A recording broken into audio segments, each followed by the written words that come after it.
2 next-gen consoles, 4 months later. Which one should you get? Let's do this. So I've got both next-gen consoles, I've put them through their paces, and after 4 months, if I could only get one, which one would it be? And so to help me decide, I've come up with 8 categories that I think are most important, and at the end of this, and at the end of any comparison video that I do, I'll always try to pick a winner. So first up, let's talk design. So the Xbox Series X is traditional. Super minimal, super sleek, and super understated. Boring? Nah, not really, but it is whisper quiet.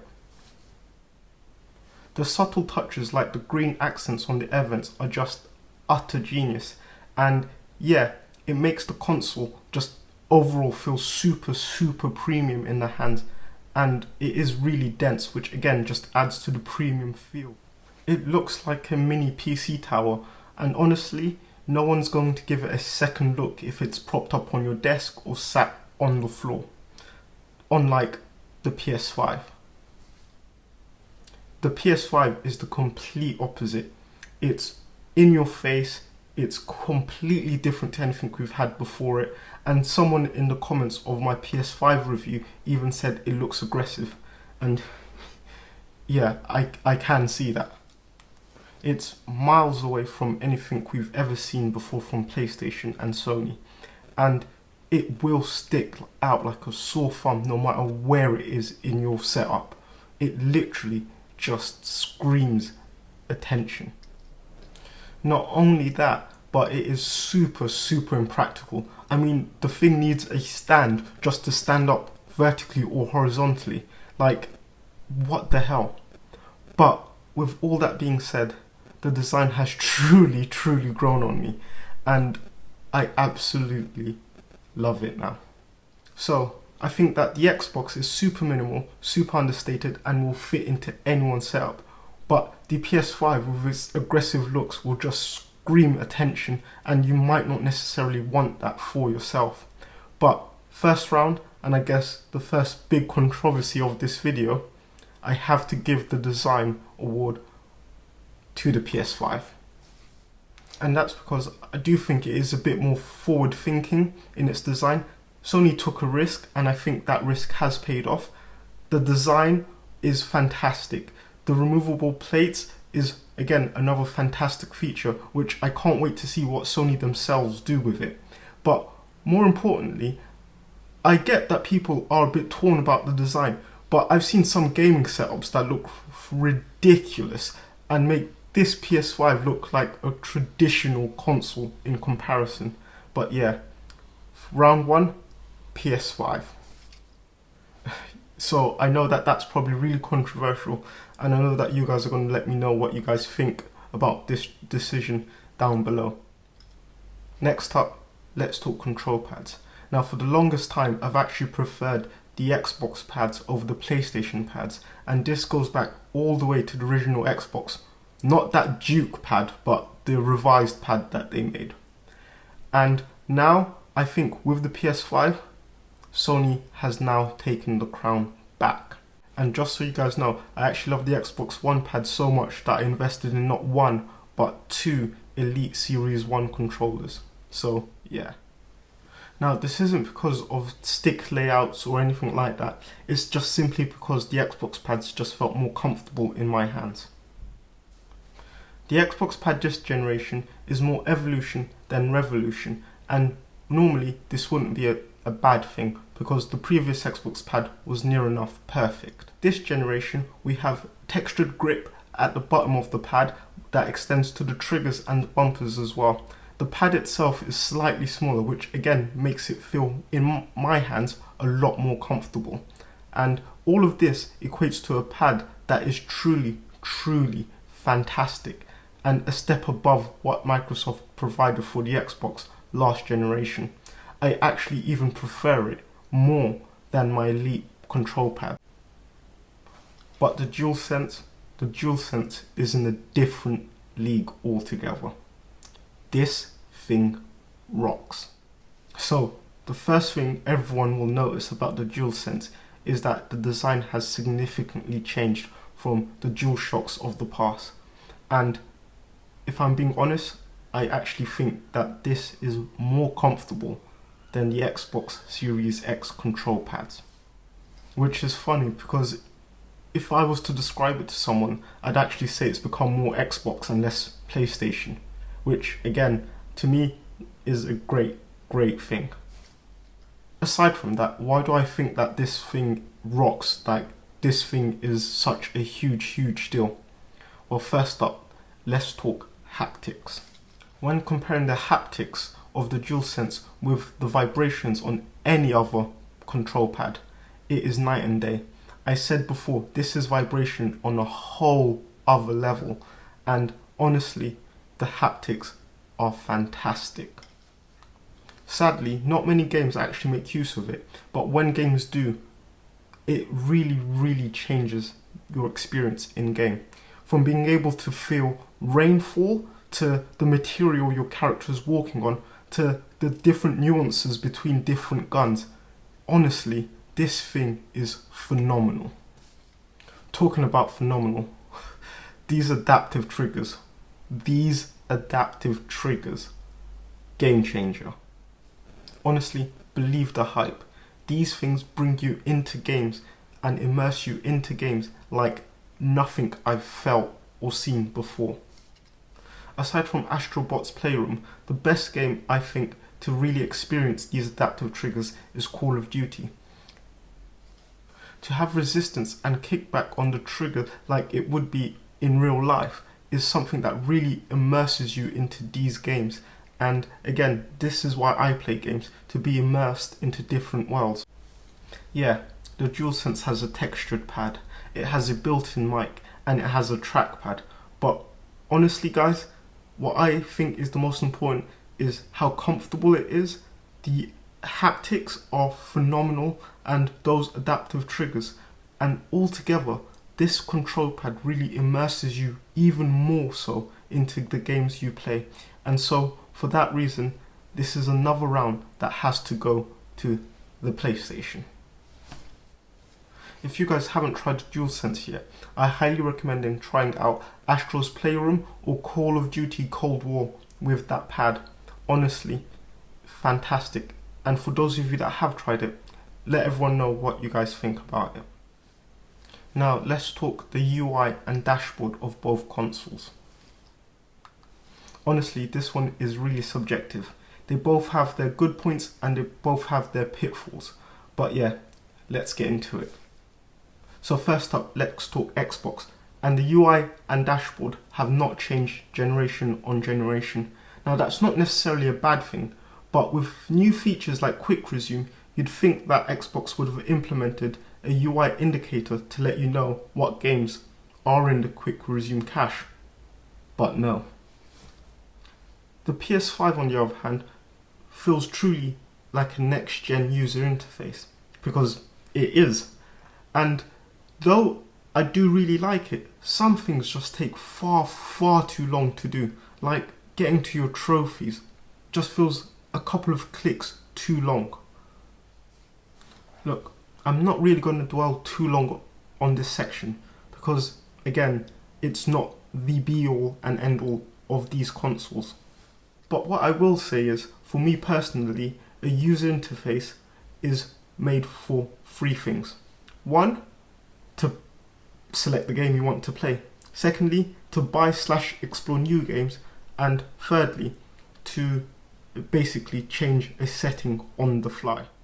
And based off these three criterias, I think I have to give this round again to the PlayStation. And the reason for that is I literally spend less time in the UI to do those things. And so I think that's really important because I want to spend less time looking for things and more time playing the games that I actually want to play. And the UI on the PS5 really helps with that. And bear in mind that I've had the Xbox UI for over 2 generations now, and I still find it quicker to do certain things on the newer PS5 UI. But yeah, like I said, both of them have good and bad points. I just feel for the time being at least, Sony and the PlayStation have a better UI. But yeah, guys, let me know if there is anything you guys will change on the PS5 or the Xbox Series X UI. And also, has anyone found out a quick way of turning off this console? Because I'm still trying to figure it out. Those button clicks are just a bit too long for me. Now let's get into the meat of things. Let's talk about the games. Now some of you are going to be like, oh wait, the Xbox has no exclusives. That's not true anymore. So I think we can have a proper discussion about the games that are currently out and will come out for both of these consoles. So far, irrespective of generations or whether this game is exclusive to one console or the other, I just have preferred playing the games on the PlayStation. They feel better to me, and in some instances they actually run better. And I think the most important thing is, if I had to pick one, which exclusives would I miss more? PlayStations or Xboxes? And to be honest with you, I would fundamentally miss the PlayStation's exclusives more. In previous years, I've actually skipped out on more Xbox exclusives than I have done with the PlayStation. And also, the exclusives on PlayStation just tend to be rated a lot higher than the ones on Xbox. And I think they're just rated higher in the industry anyway. So, once again, I have to give this round to the PlayStation. So now, let's talk power and performance. So on paper at least, the Xbox Series X is more powerful than the PS5, about 20% more powerful. And though for the moment at least, that power isn't necessarily being utilised to its fullest potential, we are now seeing games that run at high resolution and better frame rates on the Xbox Series X. And talking about resolutions and frame rates, that coveted 4K at 120Hz seems to be a lot easier to achieve on the Series X than it is on the PS5. Well, I think that because it seems like more games are hitting that threshold on X than they are on the PS5. But also on a hardware level, and I'm not sure if this is limited by software on the PS5, but the HDMI ports on the Series X actually have more bandwidth than they do on the PS5. So we're talking 40 gigabits per second versus 32 on the PS5. So again, yeah, just a more powerful console. And another thing that is limited by software on the PS5 is that the Series X actually supports monitors that are 1440p in resolution. And now, us gamers, we love refresh rates, and 1440p monitors tend to have 120 Hz or above in terms of refresh rates, which again the Series X does support, which the PS5 is lacking. And so at the time of making this video, you're basically limited to 1080p or 4K on the PlayStation 5. Hopefully this changes in the future, but I really don't know. And at the end of that round, I have to give the power award to the Xbox. It's more powerful, it's more compatible, and in the long run, these things might prove to be the PlayStation's downfall. But again, who knows? So now let's talk about the special features of both of these consoles. First up, the PS5, and I'm going to cover the SSD, 3D audio, and backwards compatibility. Let's get into it. Now, first up, let's talk about the SSD. Yeah, it's stupidly fast, but as I mentioned in my PS5 review, this SSD has the potential to change the way and the games that we play. And it actually will do very shortly with games like Ratchet & Clank Rift Apart that simply could not be done last generation. So yeah, the SSD is a massive feature for the PS5. But that being said, it is small, pitifully small. I've already maxed out the SSD and I'm having to do acrobatics just to install new games or new updates and remove old games. And yeah, some of you are going to say the compression on the PS5 is so much better than the one on the Xbox Series X. And yeah, we're seeing it. Games are coming out smaller, but they're not small enough to, eliminate the difference in size between the two SSDs. Sony just should have given us a 1TB SSD. Now let's talk 3D audio. Headset on, game that supports it, it is fantastic. But that's the thing. Games like Call of Duty and Miles Morales that really support it sound phenomenal. But other games like Immortal Phoenix Rising that don't support it just sound like any other game from the last generation. And that is a big issue. Sony really need to try and push developers to utilize the tech that they've built into these consoles. Because, like I said, when it's used well, it is fantastic. Like, literally being able to gauge where someone's footstep is in games like Call of Duty really does immerse you into the game a lot more than previous generations. Now let's talk backwards compatibility on the PS5. So when playing older games on the PS5, yeah, they do run better. But if the frame rate is locked at 30, that's it. It's locked at 30. It's not utilizing any of that extra raw power. And this requires developers to go back and patch their games, which I doubt many developers will do. So far right now, we are seeing quite a few of them doing it, but that's probably because there aren't that many games out for the PS5 at the moment anyway. So yeah, PS4 games on the PS5 do look, feel and run better, but when compared to the Xbox Series X, the backwards compatibility on the PS5 leaves you wanting more, a lot more. So now let's talk about the special features on the Xbox Series X. So for the Xbox Series X, I'm going to talk about Game Pass, Quick Resume, Smart Delivery and backwards compatibility. Let's get into it. So first up, Game Pass. Now, this feature alone makes the Xbox win this round, hands down. So for a monthly fee, you're able to download games from a selection of over 100 and play them on your Xbox Series X or S at no extra cost. Not only does this include multi-platform games from like EA's back catalogue, but also Xbox exclusives. Yeah, I mean Bethesda. Like when their new games launch, day and date they will be available on Game Pass. And for any other studio that Microsoft acquires, this is truly phenomenal. And yeah, people are going to say that Game Pass is available on PC. Yeah, that is completely true. But I think that Game Pass on the Xbox is so much better than it is on PC. And for one reason only, Quick Resume. So if Game Pass is the Netflix of video games, Quick Resume is the fiber optic broadband you need to get rid of buffering. Quick Resume allows you to play a game like Red Dead Redemption, hop out, jump right into a race on Forza, and then literally hop out of Forza and jump right back to where you were in Red Dead Redemption. No loading screens, no splash screens. Literally in a few seconds you're brought exactly back to where you are, as if you've paused the game. Yeah, sure, it doesn't always work, and you can't actually decipher what is saved in the Quick Resume cache and what isn't. But when it works, it is phenomenal, and this is something that Sony needs to implement in some capacity on the PS5.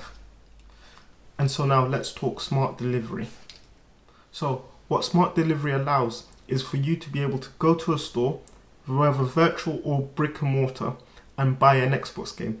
Not an Xbox One game, not an Xbox Series X or S game, just an Xbox game.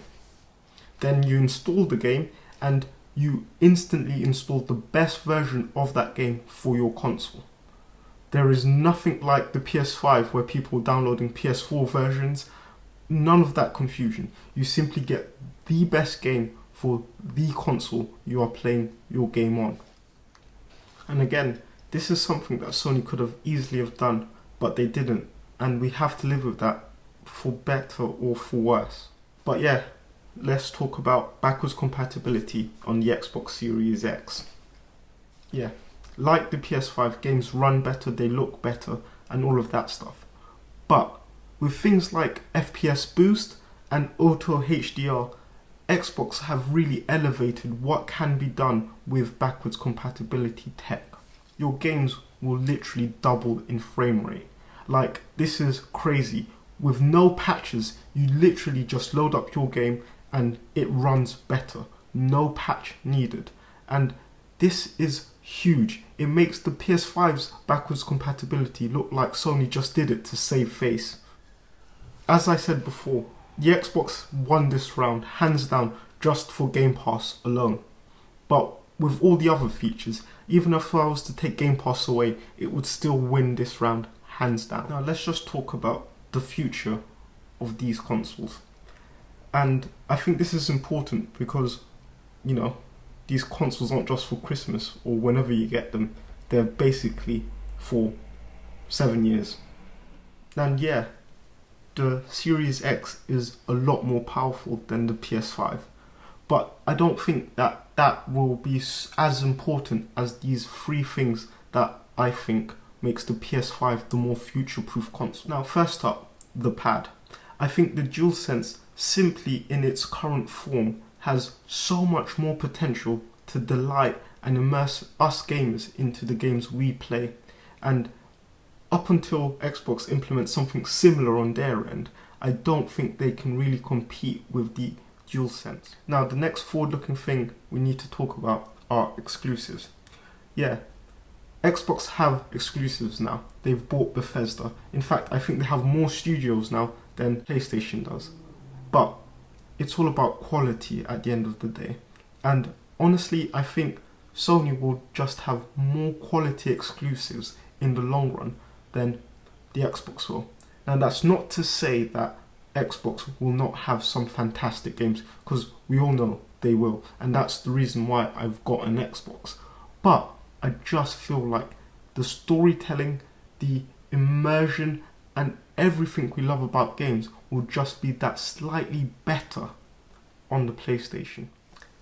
And lastly, for this round, we have to talk about the popularity. Now, I think that this is important for the future, because if we look at games that we play online, you want to be able to play against the broadest roster of gamers out there. And I think that this is something we can't overlook. The PlayStation is just more popular than the Xbox is, and as a result, you're more likely to find players of higher skill, lower skill, or equal skill when you're looking to play games online. So yeah, when it comes to a future-proof console, I mean, both of these consoles are future-proof. They are phenomenally powerful and they have a great lineup of games coming to them. But for me personally, I think that the PS5 is just that bit more future-proof than the Series X. Last up, let's talk value. Now, the Xbox Series S is probably the best value in gaming for the current gen consoles. And Xbox Game Pass is probably just the best value in gaming, period. I don't even think it's a contest. For 2 AAA games on the PS5, you can get a year's subscription to Xbox Game Pass, and that is just mind-blowing. You get all the fantastic exclusives from Xbox and Microsoft Studios, as well as some multi-platform games. Like, it's just crazy. If you have an Xbox, I implore you to try Xbox Game Pass. Or even if you have a gaming PC, honestly, you probably will not regret it. You'll literally be playing games that you probably would have given a miss and discovered new genres or new games that, you're going to fall in love with. And at the end of the day, this is an important thing for us gamers to explore new worlds. And honestly, there is nothing better to do that than Xbox Game Pass. Look, at the end of the day, the games on both consoles are going to be fantastic. We all know this. But if you're looking for the best value in gaming, you simply cannot go wrong with the Xbox Series X and Game Pass. You're getting the most powerful console ever made for the same price as the competition, and you're getting something like Xbox Game Pass for a monthly fee, which is ridiculous value for money. And so after all those rounds, for me at least, the console I would recommend anyone to get for the moment is the PS5. But as always, guys, please let me know what you guys think down below in the comments. I know I am super lucky to have both consoles, but if I was to pick one, it would actually genuinely be the PS5. But I would kick up a fuss about the value and the power that the Xbox has that we're going to be lacking on the PlayStation end of things. I've got a short video on how I decide where I'm getting my multi-platform games on, which will probably come out today even. And in the meantime, please like, share and subscribe to me, and let's build a awesome community of gamers together. Until the next one, guys.